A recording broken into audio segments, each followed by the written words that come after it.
నేను ఇచ్చింది కేసీఆర్ కాదంటే కదా నువ్వు చేసేది. నేను చెప్తున్నా కేసీఆర్ ఇచ్చిందని జరిగింది అని గంట పద చెప్తున్నాను. ఎవడు నాకు చెప్పాల్సిన అవసరం లేదు, నేనే సాక్ష్యం. అన్నం పెట్టుకుని మరుస్తారా, కష్టం కదా. అయితే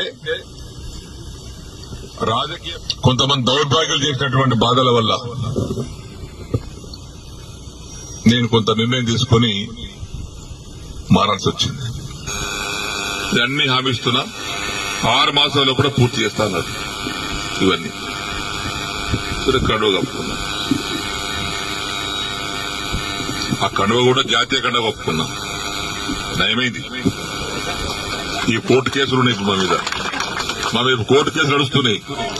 అరే చేతి గుట్టు కండువ కప్పుకోలేదు బాబు, ఇందిరమ్మ బొమ్మతో కప్పుకోలేదు, జాతీయ కండువ మోదీ కూడా కప్పుకోలేడు ప్రధానమంత్రి, అది కప్పుకోరా చెప్పిన. ఆ కథ వేరు. లీగల్ గా నవంబర్ 7 తారీఖు నాడు సీఎం గారి మీటింగ్ అయితే పోయినా. అందరు ఎమ్మెల్యేలకు మాట్లాడుతుంటే మాకు కూడా తెలిసాడు. అది ఫిరాయింపుదారుల ఎమ్మెల్యే మీటింగ్ పెడితే అందరు పోయినాం. మీటింగ్ అయినాక విడివిడిగా మాట్లాడి పోయినాం. పొంగులేటి శ్రీనివాస్ రెడ్డి కూర్చున్నాడు, బట్టివి కూర్చున్నాడు ఆయన పొలిటికల్ ఆ ఛాంబర్లో. నేను పోయి శ్రీనివాస్ రెడ్డి ఉన్నాం, రేవంత్ రెడ్డి గారు లేచాడు, కూర్చోసేనని అన్నాడు.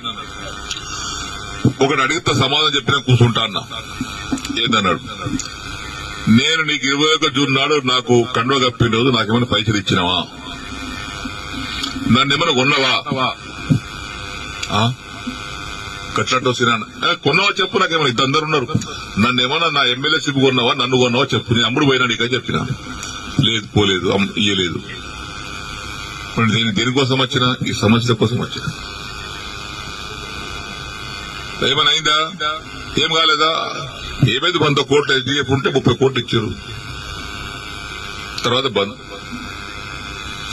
జగన్ 70 కోట్లు డబుల్ బెడ్రూమ్ ఉంటే 20 కోట్లు ఇచ్చి, 25 కోట్లు ఇచ్చి 45 కోట్లు ఇవ్వాలి. బంద్. పనులన్నీ పేమెంట్లేక ఆగిపోతున్నాయి.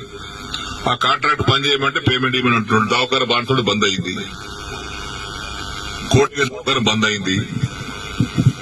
సిద్ధపరిసర వారి కాంట్రాక్ట్ 40 కోట్లు ఇవ్వాలి, వాడు బంద్ చేసిండు. వీటి కోసం వచ్చినాయి కదా నేను.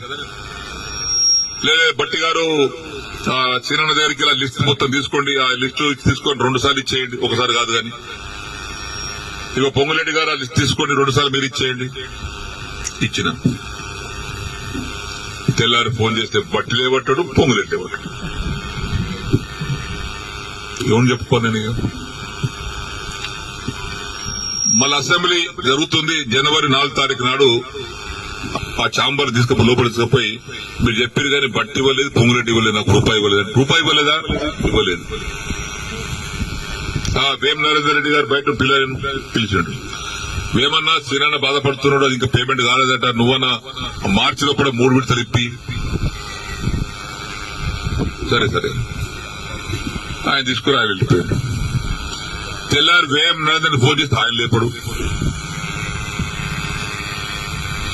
50 సార్లు చేసిన, ఒకసారి కాదు 50 సార్లు లేపడు. మళ్ళా మొన్న మార్చి అసెంబ్లీలో జరుగుతుంటే మళ్ళా పోయారు ఛాంబర్. మన అసెంబ్లీలో కూర్చునే సీటు డబల్ ఉంటుంది. ఆయన చెప్పిన ఏది కాలేదండి.